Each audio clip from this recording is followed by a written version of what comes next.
Now we turn to the tornado tragedy in Oklahoma. The death toll stands at 24, including 9 children. The state medical examiner's office lowered that number it was providing this morning. A spokesperson says some victims may have been counted twice in the chaos of the storm. National Weather Service confirms that the tornado was a top of the scale EF5. It was packing 200-mile-per-hour winds when it carved a path of destruction in the town of Moore, directly hitting an elementary school where at least 7 children were killed.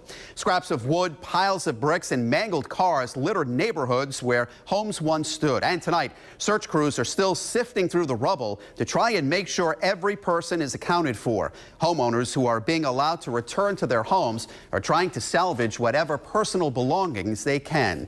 Now, search and rescue teams from across the country have been put on standby to help in Oklahoma, including a group from Rhode Island. Tonight, we're learning more about exactly what that entails. From the Northwest Mobile Newsroom, Eyewitness News reporter Shantae Lance is in Scituate. 475. Checking serial numbers on each piece of equipment is just part of the job.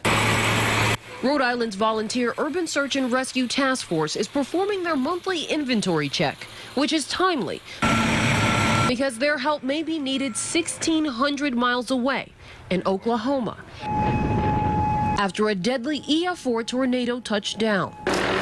It's such a broad area that there's just not enough resources immediately to conduct a proper search. Which is why the federal government placed all state-level search and rescue teams on standby, something operations manager John Cadco is used to.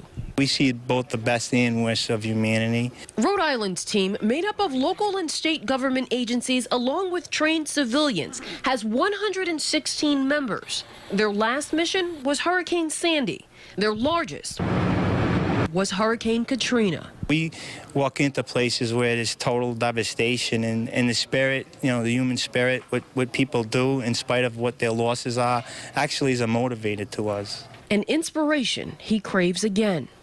Cadco admits Rhode Island's team is probably not on the top of the list for deployment because of the distance to the Midwest. He says rescue teams in states like Texas and Florida could drive their supply trucks to Oklahoma quicker. Either way, he and his team want to be ready. The people come in here highly spirited, highly motivated, dedicated. We put a lot of man hours in, off the bell, so to speak. And then the reward is when we actually go out there and do something like that. Managers with the search and rescue team say if they don't hear anything within the next few days, then their help probably won't be needed. Reporting with the Northwest Mobile Newsroom, Shantae Lance, Eyewitness News.